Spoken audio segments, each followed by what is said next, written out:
And, I think that we've all had the experience, Stephen, of being able to look backwards and say, whoa, I wouldn't ever wish the experience that I had back in fourth grade on anybody.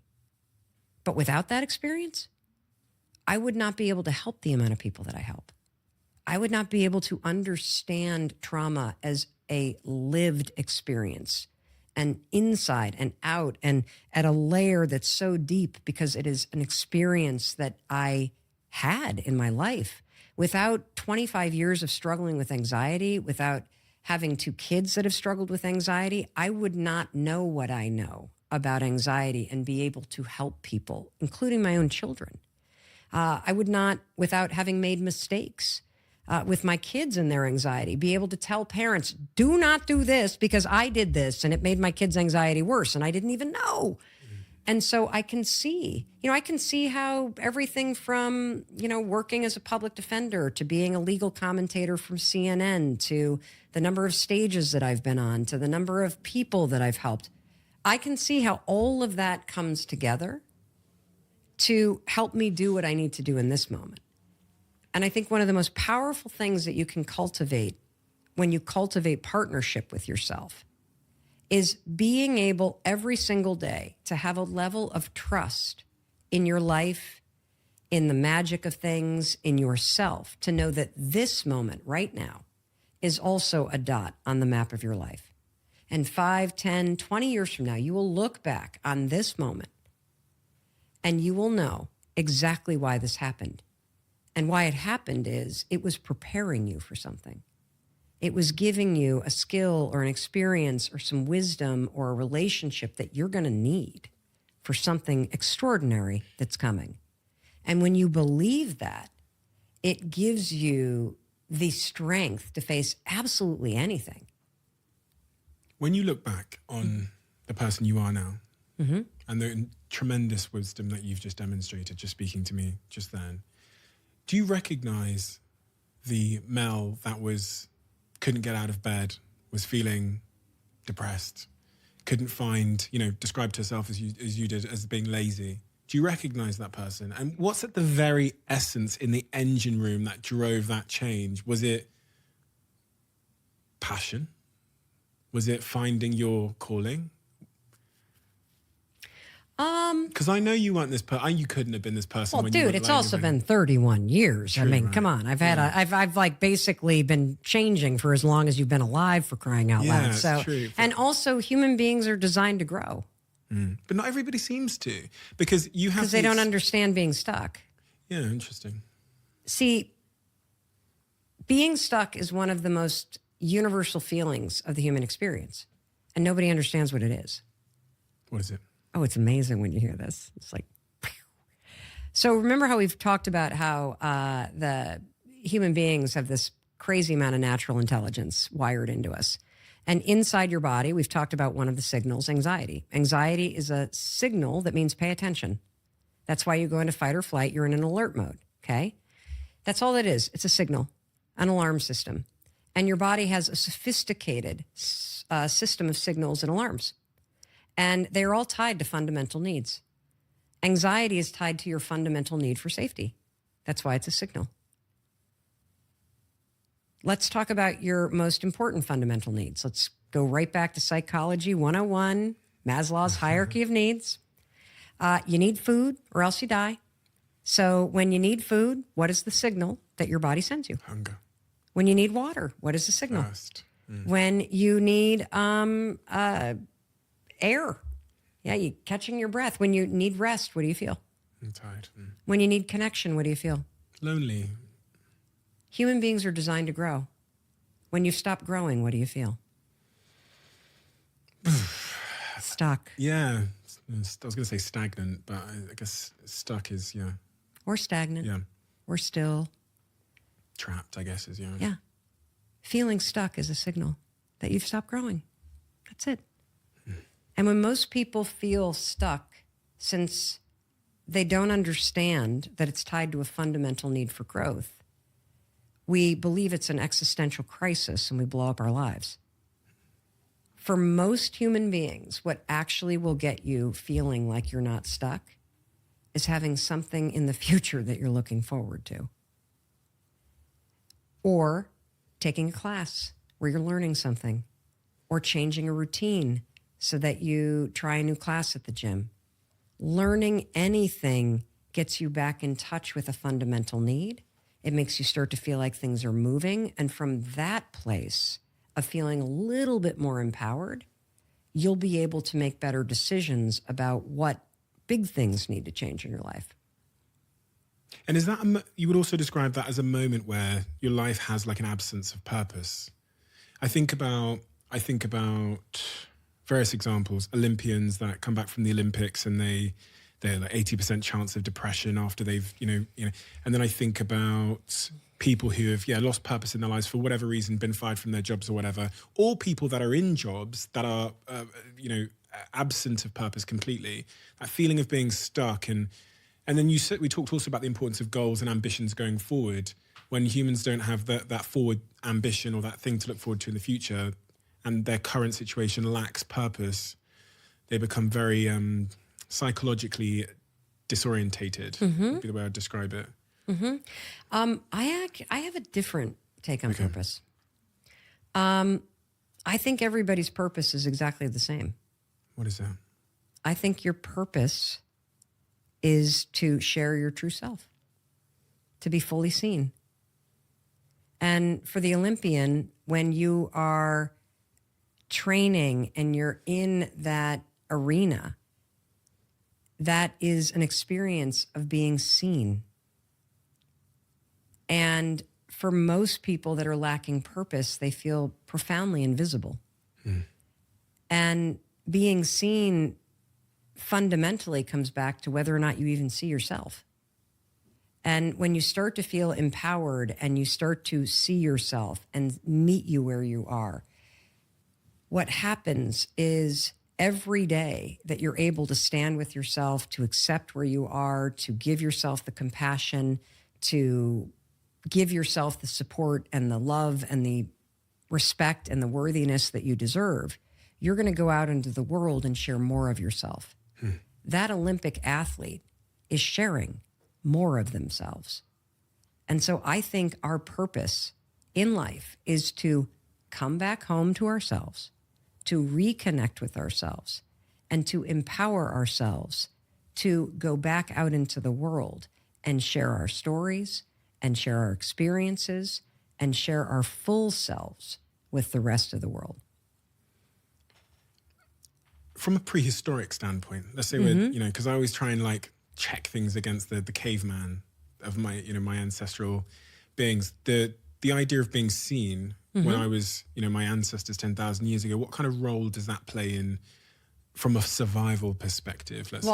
I mean, I'm freestyling here. So my suspicion is if you were not within your mom's eye view, your ass was going to get eaten. And so I think that, if you wandered off as a kid, you were in danger. If you weren't hunting with the pack, you were in danger. And so being seen means safety. And that's why when you look at psychological safety, there are three fundamental needs.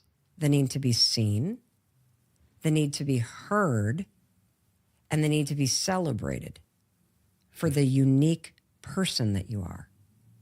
Those are your three fundamental emotional needs when it comes to feeling safe and whole as a human being.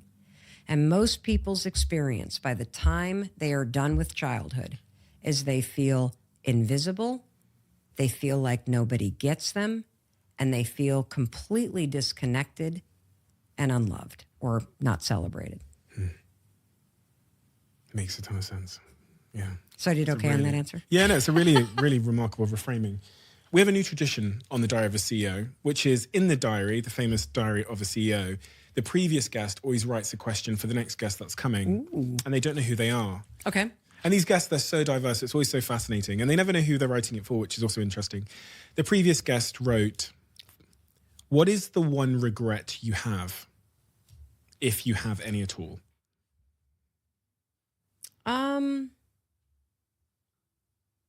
It's a tricky question because I'm one of these people that doesn't want to go back and change anything. I think everybody is. according to the science. We had Mo Gaudat sit here from Google. He talked about the eraser test. And he said even people that have gone through profound trauma, when asked the question if they would erase the trauma, 99+% said no because of the domino effect. You don't know, it's an interesting one. Yeah. Like any behavior that hurt somebody else, anything that I did, whether it was lied or cheating or, just being an asshole when I was just trying to survive that unintentionally hurt somebody else. Yeah, I wish that wasn't part of my story. But I wouldn't understand at a profound level that really well-meaning good people do really shitty things when they feel shitty about themselves. And, if I hadn't done shitty things when I felt shitty about myself, I wouldn't fully believe that. And you might do that again, I guess, had you not done it once. Yeah. Or twice or 3 times or 4 times. Like first you got to wake up, And then there's all the things that I did that I don't realize hurt somebody else. But, I know in my heart that I was still a good person. I was just in a really bad place, which is, why you do bad things. Your relationship with yourself is the foundation for everything in life. And if you believe you're a bad person, you will tend to do bad things. And the opposite is also true. If you believe that you are a good person who is worthy of good things, you tend to do good things. Unbelievably true. My last question for you is one that I tend to always ask people I meet that I find to be incredibly wise and very good at helping others. I mean, you help hundreds of millions of people combined, which is, do you still struggle with all of the shit you talk about? Oh my God. Like, yes. That's why I'm so fucking relatable. I do not have this stuff figured out. I am shoulder to shoulder with everybody. Whether it's issues going on with one of my kids, issues going on with one of me, look, just the other night, this is what happened. I self-published the audiobook. Okay. And, which is amazing because I'm a smart motherfucker. I own my rights. And you should. To this book as well. No, this one I did a joint venture on the publishing, but I own all of the audio. Amazing. And because the 5-second rule is self-published, and it's the #1 selling self-published audiobook in the history of audiobooks. The book is self-published as well? Oh, smart. And which is why I need to get into NFTs because I don't like it when somebody else has control. I, as an artist, want to own what I do. As a businesswoman, nothing pisses me off more than getting into a dumb deal. And then I resent the people that I'm in the deal with because I didn't negotiate properly. And if you believe in what you're doing, you better own your work. You better understand the long tail payoff of your work because nobody will market your work better than you. And you will be profoundly pissed off when somebody else is making their money 100 years from now. And for every author that's listening, make sure you look at Amazon because the relatives of what's his face who wrote the 7 Habits of Highly Effective whatever, they're the ones collecting checks on that because that book is still hitting. So you want to be like Mariah Carey. She laughs all the way to the bank whenever Christmas rolls around because of that song. And so, I self-publish the audiobook. I have a tremendous partnership with Audible where we create a lot of original content for them behind their paywall. And I self-published this book and we destroyed it in sales the month of October. The #1 selling audiobook, period, hands down, of any book that was published, period. AP reported it. Everybody reported it. And then the New York Times comes out in November and they rank the top 10 audiobooks of the month of October. And they deliberately left me off. And when that happened, I punched the wall. I drank a gin martini. I lit up a joint. I called a couple friends and bitched. And I immediately got triggered because I went right back to the experience of being a ninth grader on the tennis team and having the seniors throw a party, and I was the only ninth grader who wasn't involved. And so it triggered a very old pattern that I thought I had fucking gotten rid of, which is I'm an outsider. Nobody likes me. I'm always having to sneak in. Why am I never invited? Why am I not part of the cool kids? Why am I not, like it's that old stupid ass story that got triggered. And so of course this shit happens. It happens all the time. And I just happen to talk about it because I don't like feeling these things. And I find that just trying to shove it down makes the next time it happens get even bigger. And so I share this stuff because I think holding it in is what's creating a lot of anxiety and regret and upset and stuckness for people. We are all so the same. And the more that, I kind of share the ups and downs, I think the more people listen to the things that are working and try them out and tweak them for their own life. And look, if I can save anybody the heartache and the headaches I caused myself, that's a life well lived. If I can laugh at myself along the way, if I can punch a wall and drink a gin martini and then share with you like, okay, this, and then get out. Because how I got out of that, because I could have been in that cycle, the old Mel would have been there for a month. Everybody's out to get me. I never get recognized. Why even bother? It doesn't matter. And it allows me to share in real time that I feel all the shit, but I don't like to stay there. And this is not toxic positivity. It is important when you're disappointed to allow yourself to feel disappointed. It is important when you lose something to give yourself the grace to grieve for as long as you need to. It is important to have a good cry, to have a good scream, it's important to feel the highs and the lows. You're meant to feel it all. But you can shorten the length of time you stay down.